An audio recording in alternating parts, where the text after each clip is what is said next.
Hey everyone, welcome back to my channel. This is Brittany from By Brittany Goldwyn, a blog about DIY home and houseplants and gardening.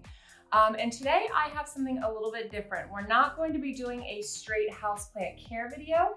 Instead, we're going to be talking about how to propagate a Monstera deliciosa.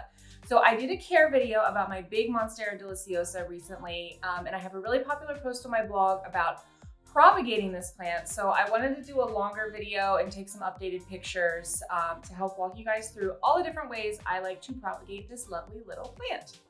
So I'm going to get started here by doing a close-up shot to show you what the plant looks like down at the soil line.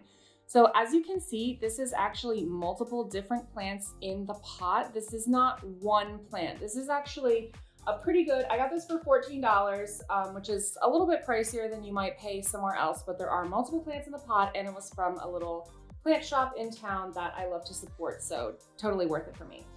Take root plants in downtown Frederick if you guys are local or ever in the area, downtown Frederick, Maryland. So looking at the stems here, you can see there are, I don't even know how many different plants in here. There are quite a few, but even if there is one plant, you can turn it into multiple plants by taking cuttings of it at the appropriate point.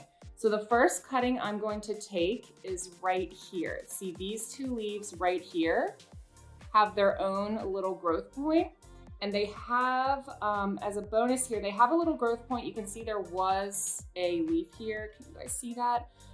That was taken off or fell off or whatever. So that right there is a growth point. And as a bonus, this cutting also has a little aerial root forming here, which is great for propagation. So I'm gonna go ahead and take a cutting of this and then show you a couple more things. All right, so I've got my little scissors here and I'm going to try and take this while also filming. I'm gonna get down here below the growth point and below where that aerial root is and snip, whoop, fell to the ground. And here it is. So you can see it's got that aerial root and it's got a growth point or node right here where there was previously a leaf. This is the perfect candidate for propagation because it's super tiny, so the leaves aren't taking up too much energy, and when the plant is rooting, it can focus more of its growth on growing new roots rather than keeping the existing leaves alive and producing more growth. Though you may notice new growth while you're propagating a plant, it just depends.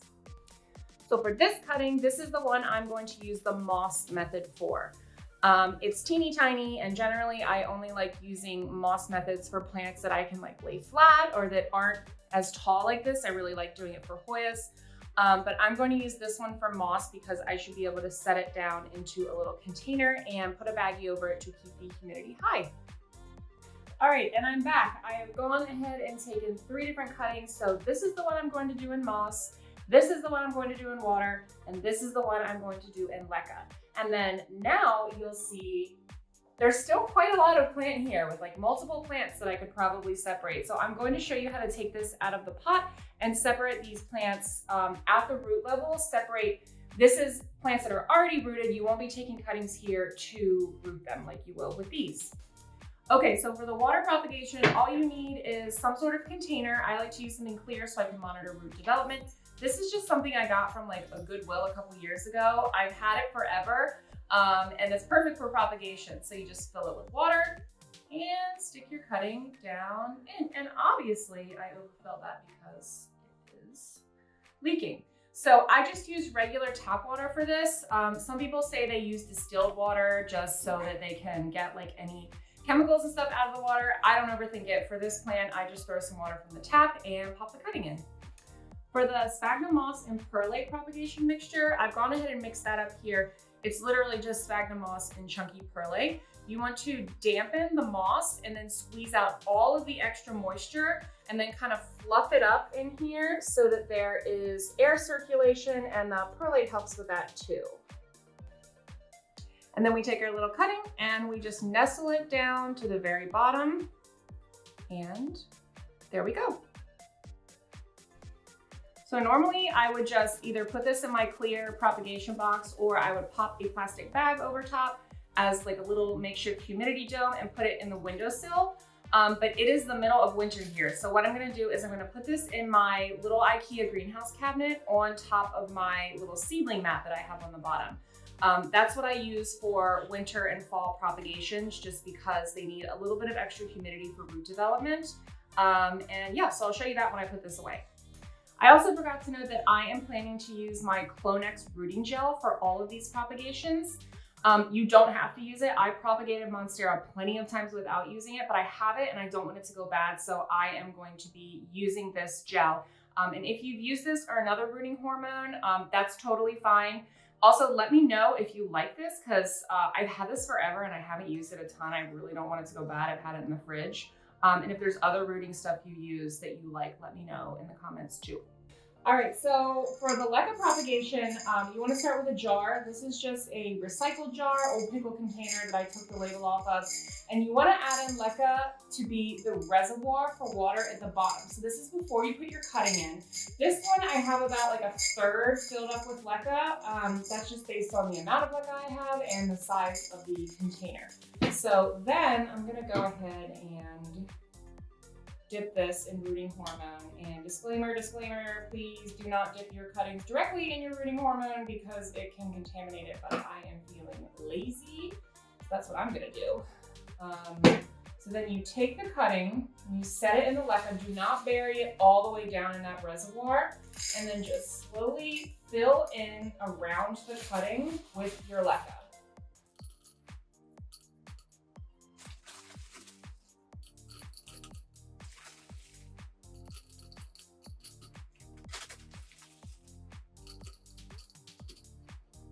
And there, it's kind of standing on its own now. So the goal for filling the LECA in around the cutting is to stabilize it. So I'm just gonna finish, let me even pull this up a little bit. I don't want too much moisture getting on the stems. I really want it focused on the root and the growth point. I mean, this would probably be fine as is, but I'm just gonna go ahead and use this whole bag of LECA I have here. And it's a perfect fit for this jar. So this is what it will look like when it's filled up. And then you're gonna fill up the water level to just about right here, the top of that reservoir. You want the water to come to just below where the root and cutting are. All right, here it is filled up with water. You can see it comes up to just below where the cutting is. It's nice and wet. And then we're just gonna monitor that water level over the next few weeks to make sure that that reservoir always stays filled with water.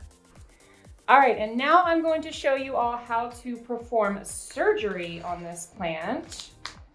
Oh my gosh, look, it's actually kind of root bound. So this could probably be fine in here for a while since Monsteras are so patient.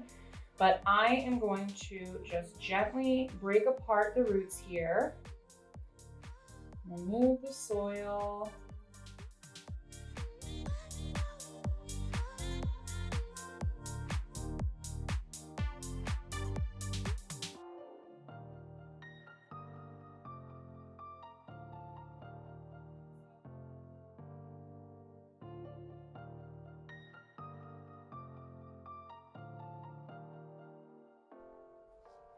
So don't worry too much if your roots kind of break apart. It's not the end of the world. I kind of manhandle my plants, so I really don't care. I find that like if it's a plant that like needs a little bit more of a delicate hand, I don't do this, but most plants, they're fine. They've evolved to survive in nature, which is generally not a very kind environment. So, okay, let's see. What is that? Ooh, look at that. Cool. All right, so I have gently broken off one of these cuttings. You can see that with it, I took some existing roots so that when I plant this in soil, it will already have a jump start, and I won't really have to worry about it going into too much shock because these are strong, lovely soil roots already.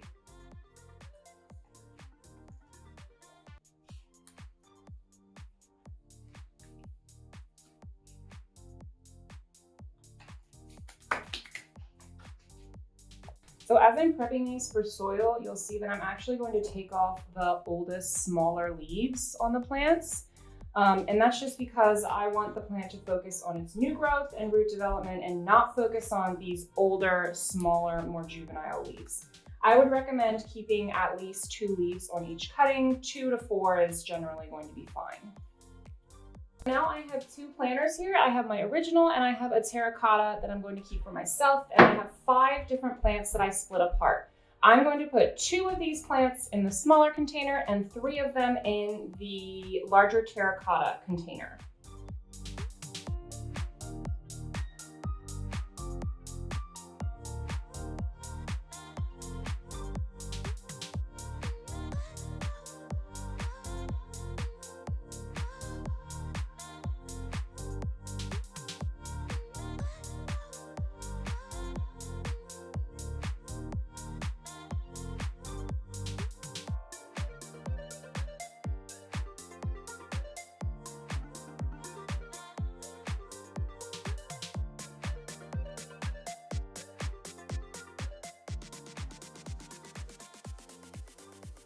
These 2, you can see they already have some nice root systems, and I am going to add a little bit too much soil there.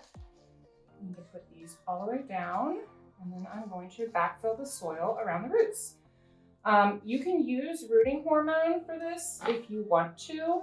I generally do not when I'm separating plants that already have some sort of established root system, though it can certainly help with plants that are a little bit more vulnerable to transplant shock. And again, it's the middle of winter right now where I live. I generally would not be propagating plants or would not recommend propagating plants this time of year. However, I am a rebel and I propagate all year round. So you just might need to use a heating mat depending on where you keep your plants. And then I put them in my grow cabinet to help with some humidity levels, and the temperature stays a little higher in there too because of the ambient moisture. So again, I'm sure people are like, why is she reusing that soil? But it's perfectly fine soil. I just got this plant. So I'm mixing it in with some of this Newt Rescue mix so that I don't have it go to waste. All right, so now in addition to the cutting I have rooting in water, the cutting I have rooting in moss, and the cutting I have rooting in LECA, I have 2 separate potted plants here, one that has 3 different plants in it and one that has 2. So I will probably just pass this one with 2 along to someone else just because I love passing along Monstera babies. All right, so I have all of my plants here. I've got my 2 in soil, my 1 right here in LECA, my little moss baby with the bag over top ready to go into the cabinet and keep that humidity in, and my little water guy. So I'm going to put the water, moss, and LECA all in my cabinet on my little seedling mat just because it's so cold and this room can get really cold too. And then these, since they're already rooted, I'm just going to give them a good water and put them in a sunny window and see how they respond. So I will make an update video in probably like 1 to 2 months to show you the progress on these. Typically rooting would be faster for a Monstera, but again, it's the middle of winter, so rooting is definitely going to be a slower process. However, until then, I'll link my Monstera propagation blog post in the description below. So if you're interested in checking out this process with pictures, including the results of it, and lots of details and writing, then please do. You're welcome to check that out. Until then, happy planting.